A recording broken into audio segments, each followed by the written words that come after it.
Are you tired of putting yourself last? Of taking care of everybody else's needs and powering through to meet the next set of impossible standards? In our fast-paced society, we lose touch with our intrinsic worth, with the ability to value ourselves for who we are right now. Instead of living life exhausted, frustrated, and disconnected from your authentic self, maybe it's time to put yourself back in the life you've worked so hard to create. Join radio host and life choreographer Laura Cheadle and learn how to build your dreams and live your sparkle using the 5 steps of flaunt. Find your fetish, laugh out loud, accept unconditionally, navigate the negative, and trust in your truth. Hello, welcome to Flaunt, Build Your Dreams and Live Your Sparkle. I'm Laura Cheadle, and I cannot wait to get into the guts of this interview. Today, I have got on my show Amanda Boleyn, and she is the founder, the creator of everything called She Did It Her Way. Yay. Podcasts, summits, everything. And I'm not even going to go into her background. I'm just going to bring her right on, and we're going to start the conversation going. So welcome, Amanda. Yay, Laura. Thank you so much for having me on the show. It is an absolute pleasure to be here with everyone who is tuning in. Thank you guys for letting me slide into your earbuds this week. I really appreciate that, and appreciate and grateful to be here. I love it. Okay, let's just talk about the name of your business. Yeah. She Did It Her Way, because ooh, that excites me because I do everything my way, and I love women who promote that concept. Yes. Well, I can go into the story about, actually, it's really funny how I coined She Did It Her Way. It was probably about 1.5 years before I even launched the podcast. I just knew that I wanted to use it, but I didn't know what She Did It Her Way would actually be. And so when I launched the podcast, I thought, oh, I'll use She Did It Her Way. And it kind of, as cliche as it sounds, it just came to me when I was in my apartment one morning having breakfast. So I love that. No, sometimes the best ideas, I think, come in the shower or driving or working out. Yeah, absolutely. So is that idea of doing things your way something that you have kind of, grown up with, lived with, or is that a relatively new concept and idea for you?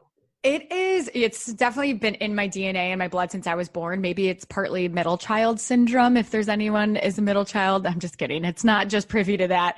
But I think that also played into it a little bit where the environment where I grew up in, my parents were amazing in the fact that they let my siblings and I kind of just figure things out. If we wanted to buy something that we wanted, it was great. Figure out how you're going to do it. And it just really created this environment that cultivated and encouraged us to do it our way. And I had always known that I wanted to do something in the entrepreneurial field. I didn't know what it would be. It kind of, She Did It Her Way really sort of evolved out of a passion. And I'm happy to go into the evolution of She Did It Her Way if that's helpful for you. Yeah, absolutely. Because, I was just so excited to launch in. Our listeners don't exactly even know what you do. And you help women, in the entrepreneurial space. So please expound upon that. Yeah. So I know that's so great. I went into the meat of it and it's like, wait, hold on a second. Who are you? I originally grew up in Iowa, and right now, like you said, She Did It Her Way. We help women find and create their freedom by taking massive action on the business idea that they have and moving past their limiting beliefs and imposter syndrome to do that. So we are really focused on tiny actions lead to big results.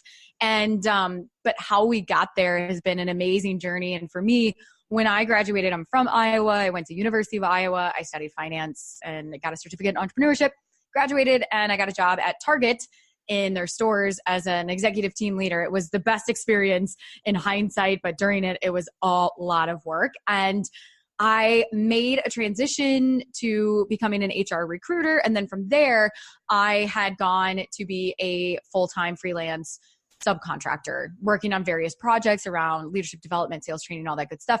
And then it was in 2015 that I launched this podcast. And it really stemmed out of this.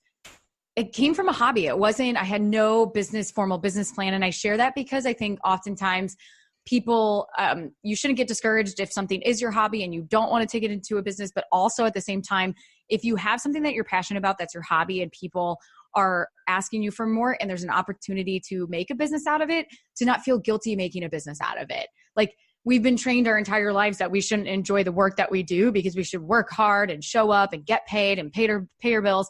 And in reality, there's just so much more abundance around us that we deserve to find fulfillment and enjoyment. Now, that getting to that place, the road is not always easy. And so I think if it was, everyone would do it, but you have to stick it out and just believe in yourself long enough to do that. And so in 2015, started the podcast. I still did contract work.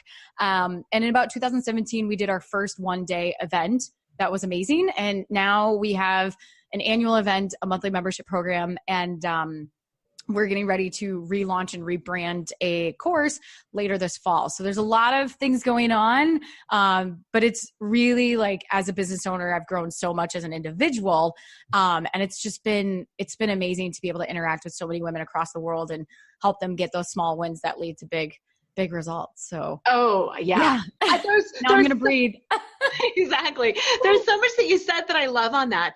Hobbies versus, a real job. Just last night in my 90-day coaching program, I was telling my women, we've got this collective unconscious belief that jobs are not fun, that hobbies are fun and jobs aren't fun. And who says? I mean, I work really, really hard, but I really, really love it. Right. And I have hobbies, and those are fun too. And my job is fun. And I think sometimes women especially feel guilty if they admit, ooh, I really love my work. Mm-hmm. I struggled with I knew how to make money as a subcontractor. It was really easy. I billed myself out on a billable day. But when it pivoted into, okay, how do I turn She Did It Her Way into a business? And I was enjoying it. I used to feel so guilty having sponsorship ads on our podcast.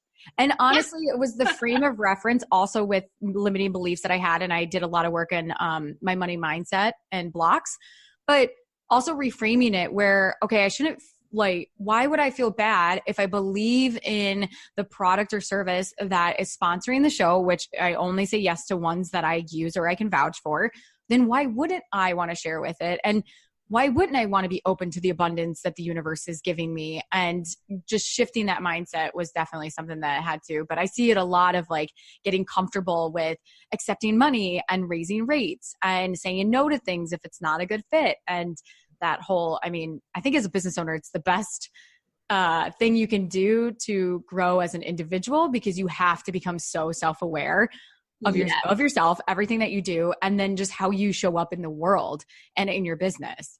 Mm-hmm. Oh, I love that. And I had a similar block around money that if we're friends, I can't take money from you. Right. And I was like, oh, wait a minute. I'd rather do business with people that I call friends, and they would rather do business with me. Of course, I can take money from friends.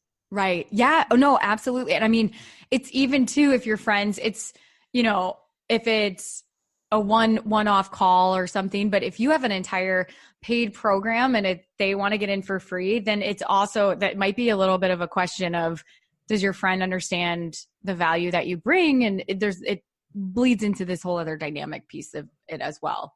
Oh, exactly. Exactly. So with your podcast, with your summits, your programs, tell us more about some of the things that you do with women, because you mentioned you don't need a business plan, and I love that. But what do you help women with?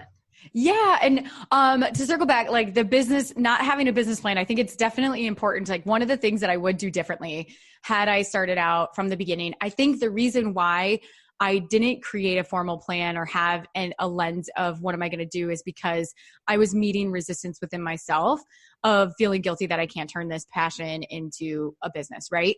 But one of the things that I coach a lot of women on and through podcasting, and it's because I've seen this, is that if you want to start a business and you're in a full-time job, you want to avoid certain mistakes. And one of them is making an emotional leap, like quitting because you're so exhausted and you're just tired and you're just going to figure it out when you land.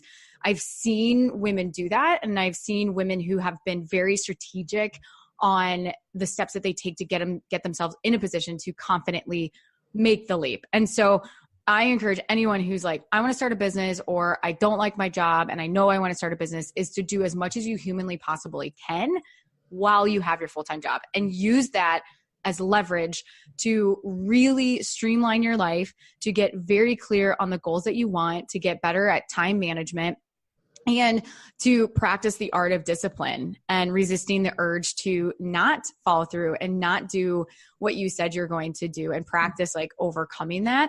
Because the most successful people that I've seen, and even one of the, if you will, like a success story, is a woman by the name of Julie Ciardi. And I interviewed her on my podcast, but she actually came to my first event in 2017, the one day event, and she had been following the podcast. And I remember she's a mother of two. She worked at a corporate, I think IBM, and she was the breadwinner of the family. And after she left the summit, and the summit was amazing. There was like tears shed and all that stuff at the end of it. It was awesome, right? Like, it's so amazing when people cry, but I mean, you're just so connected into the emotion and energy of that present moment that it was so magical. And she emailed me, I think I want to say maybe 8 months later, and just said, guess what? I quit my job and my business, because she was doing her business as a side hustle, which was it's Haven Boutique. It's a brick and mortar and online business boutique, like store. Wow. And so she was doing that at the same time that she was working her full-time job. And I got the email and she said, guess what? I quit. And within 4 months of starting, we made 6 figures already. And I love that. I mean, I could go on about all the people that, all success stories of people who have really validated their business before they've made the leap. Because if you don't, and you're more focused on like, how am I going to live? How am I going to eat? I don't know what I'm doing. I need to figure that out, but I need to make money. Your energy's split. And it's very difficult to be inspired and motivated to feel good, to take action when you have all that external pressure. And so that is like one of the biggest pieces of advice that I always tell women. But the next thing is that like Her Way Society, what we do, we have monthly calls, we do monthly trainings, hot seat calls, coaching, we have live Q&As, and just the small wins of a couple of weeks ago, this woman, she was starting a business, but she had 2 years before she wanted to start or leave corporate. And so she had a little bit more of a lead up time. And so we really went through and said, okay, what can you focus on now? What do you need to do? And we put a plan together to help systematize that. Another gal was like, this is my business. This is what I want to do. Yet I told her to go back and survey her email list and survey Facebook groups. And she came back and she was like, oh my gosh, what I thought I was doing or needed to do was not at all what they needed help with. And so just, again, those small wins to create massive results is one of the things that we really focus on, because if you do the small things, they're going to get you to where you want to go if you're willing to show up in every single moment. That is I like how you break it down, because that is such a valid point to make. We have these ideas in our head, and until we get them out a little bit and test them, we might not even know if we like it. Right.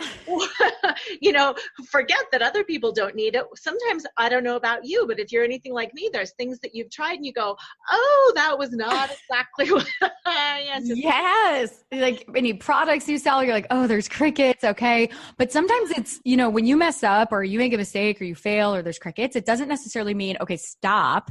No. It means keep going. Especially I live in a lot of the online space. And so the first year you launch a product, it most likely is not going to get the most traction, but you have to then reiterate and relaunch it again and do it again and again. And you cannot live in your mind so much so that it stops you from taking action, right? Because our thoughts, like Napoleon Hill, our thoughts create our emotions that create actions that produce a result.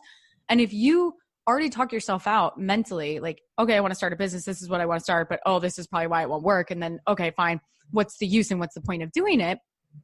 You're not even going to take action. No. And so the result is going to be that you're going to be exactly where you were. So you have to be able to manage your mind and not live in it too much, or at least acknowledge and understand what the thoughts you're thinking, and then how do you change them to get the result that you want. Right. Yeah. And I believe it's invaluable to have those support groups, whether it's your podcast or the calls or the online community, where you can experience that with other people who are also experiencing it. And you can have that safe space to say, oh my God, I did this huge launch and there was nothing. And people can say, that's okay. I've done that you too. did. Yeah. What did you learn and how can you do it next time? And then it becomes that growth opportunity instead of the catastrophic, I need to go drown my sorrows in a pint of ice cream. Right. And it's really about too, what you make failure mean. Do you make failure mean that I'm not good enough, that I'm a failure? Or do you make it mean that, oh, that's actually just part of the process. I'm